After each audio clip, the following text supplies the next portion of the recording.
Não permita que o seu passado te paralise. Uma movimentação errada pode te paralisar para sempre. Todas as vezes que você olha para frente, você enxergando quem você vai ser. Por isso que a visão é diferente da vista. Porque a vista é revelando quem você foi. A visão é mostrando quem você vai ser. A mulher olhou para trás. Não permita que o seu passado te paralise. Uma movimentação errada pode te paralisar para sempre. Quando ela olhou para trás, ela perdeu o que estava na frente. É o que está acontecendo com muita gente hoje. Querendo andar para frente, mas conectado com o passado.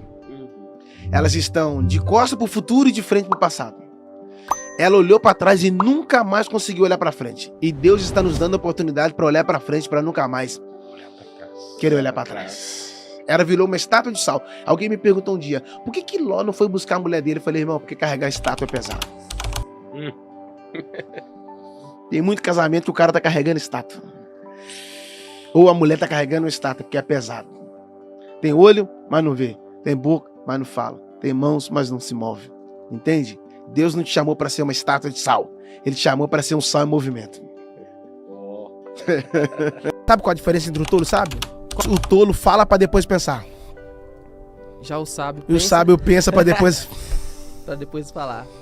O tolo age e depois pensa. O sábio pensa e depois age. Por que Salomão pediu sabedoria?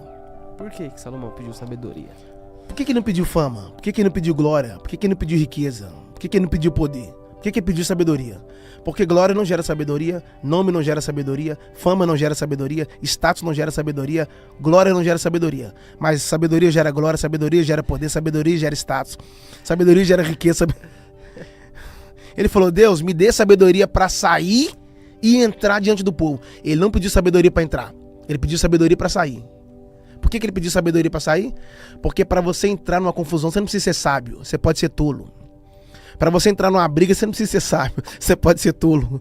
Para você entrar num grande problema, você não precisa ser sábio, você precisa ser tolo. Mas para sair do problema, você não pode ser tolo. Você tem que ser sábio. Tem que ser sábio. Para você sair da confusão, você não pode ser tolo. Você tem que ser sábio. Uau. E aí ele fala assim, ó. Quando eu era pequeno, meu pai disse, Provérbios 5, ama a sabedoria. Busca a sabedoria. Guarda a sabedoria, ela te protegerá.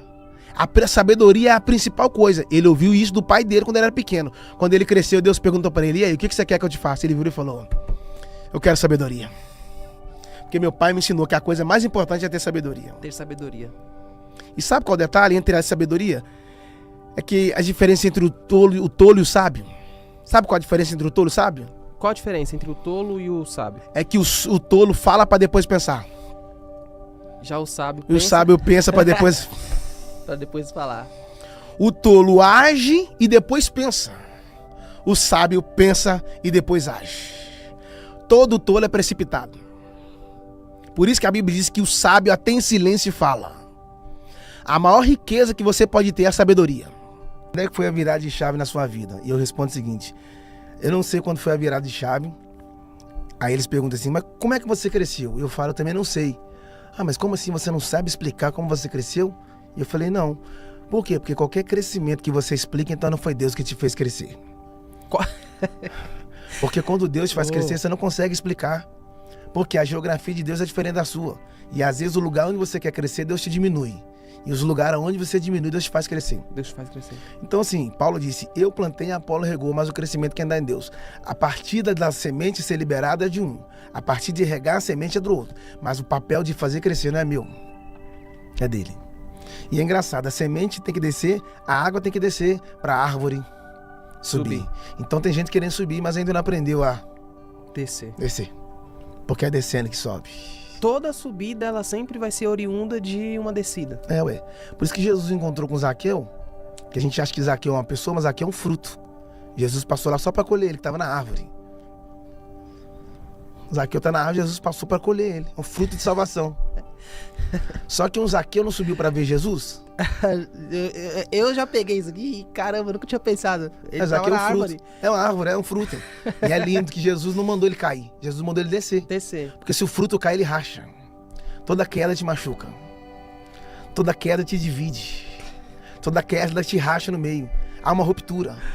Então frutos podres caem, como Judas. mas frutos maduros não são colhidos. Jesus falou para Judas, então desce. Por que Jesus mandou Judas descer? Porque é melhor descer do que cair. Dependendo da queda você não levanta, mas quando você desce, aí ele estende a mão e te coloca de pé. O Zaqueu foi um dos poucos homens, ou se não um homem, o único homem que conseguiu enxergar um rei de cima para baixo. Ninguém enxerga um rei de cima para baixo. Uau! Rei não, todo mundo quando chega diante do rei se curva. O Zaqueu teve a oportunidade de enxergar o rei de cima para baixo. Só que o privilégio maior foi de Jesus enxergar Zaqueu de dentro para fora. Aí Jesus falou, Zaqueu, bora lá para sua casa. Por quê? Para ver Jesus ele teve que subir. Sim. Mas para receber de Jesus Teve que descer. teve que descer. Talvez as pessoas aprenderam só a subir, só não aprenderam a... Então a escola que te ensina a subir, mas que não te ensina a descer, é uma escola de plataforma de vaidade. Você, pegando esse ponto de vista que você falou, então você acredita que é melhor você aprender descendo do que aprender caindo? Sim. Por quê? A dor da queda é muito traumatizada do que a dor da descida. Porque quando você desce com um propósito. Yes. Mas quando você cai por uma proposta. A proposta te faz cair, mas o propósito te faz descer. Ó, todo mundo que subiu, Deus fez descer. E todo mundo que desceu, Deus arrumou um jeito de fazer subir. Entende? Só que as pessoas nunca vão aprender a subir sem antes serem ensinadas a descer. E descer é uma escola. Porque Jesus não estava no céu. Sim. Ele era filho. E ele foi enviado para a terra. Ele não caiu. Ele desceu. Ele desceu. Agora Satanás não desceu. Satanás caiu. Então a igreja não segue o que caiu. Yes. A igreja segue o que desceu. E todos nós estamos sujeitos à queda. Só que a questão não é saber quantas vezes você caiu. A questão é saber se você está disponível para se erguer. Uou. Talvez eu estou falando para alguém aqui agora, que já caiu várias vezes, falar, meu negócio é ficar no chão. Se você aprendeu, se você encontrou o tapete que te escorregou, você precisa encontrar a escada que te eleva. Porque a Bíblia diz que o justo pode cair até 7 vezes, mas de todas elas o Senhor o coloca de pé. Quer uma prova? O Pedro, quando andou sobre as águas, lembra? Lembro. A Bíblia diz que ele teve medo. Você sabe que as pessoas têm medo de falar, medo de posicionar, medo de vestir, medo de aparecer. Só que elas não sabem que o medo é uma prisão invisível. É uma prisão silenciosa. Porque o medo não prende o seu corpo, ele prende a sua mente. E uma vez que você tem medo, as pessoas não sabem, mas o medo é a poluição da fé. O medo é a poluição da fé. Porque o medo faz você andar para trás e a fé faz você andar para frente. Yes. Quem tem muito medo tem pouca fé. Agora quem tem fé não pode ter medo. Porque o medo e a fé não podem caminhar juntos. A palavra medo, de trás para frente, é dome. Medo, dome. Ou você domina o medo, Ou ele te domina. ou ele te domina. Ou você governa ele, ou ele vai te governar. O Pedro andando sobre as águas, e o texto diz assim, ó, e sentindo os ventos fortes teve medo. O texto diz que ele começou a afundar. Por que ele começou a afundar? Isso é muito forte. Vai falar? Por que ele começou a afundar? Por quê? Porque quando a ausência de fé é o espaço para o medo. Eu só posso andar pela fé quando deixei de dar passos por causa do medo. E aí quando ele começa a afundar, nenhum dos discípulos ajudou ele. Ninguém estendeu a mão, ninguém jogou corda. Sabe por quê? Por quê? Porque ele gritou, Senhor, salva-me. Se ele pedisse ajuda, João ia ajudar. Se ele pedisse socorro, o Tomé ia fazer alguma coisa. Mas ele falou, Sim. salva-me aos discípulos. Salvação não é com a gente, não é. Só com... Só com ele. Só que aqui tem um detalhe. É que a gente fala que o Pedro afundou, só que a gente esquece de falar quantos passos ele deu até a queda. Beleza, ele afundou. Ele começou a ir para o fundo. Mas e quantos passos ele deu até começar a afundar? Ah, beleza, ele teve um deslize, mas e quantas almas ele ganhou? Ele teve um deslize, beleza, mas e quantas pregações ele teve? Então quer dizer que tudo que ele fez de bom foi apagado? Acertou bastante, no primeiro erro ele já não... Já não serve mais. Aí Jesus foi lá e estendeu. E no mesmo lugar que o Pedro afundou, foi no mesmo lugar que Jesus o levantou. Só que tem um detalhe, quando ele afundou na ida. Na volta, não. Porque na ida, quando ele foi sozinho. Mas quando ele retornou, ele voltou de mão dada com Jesus.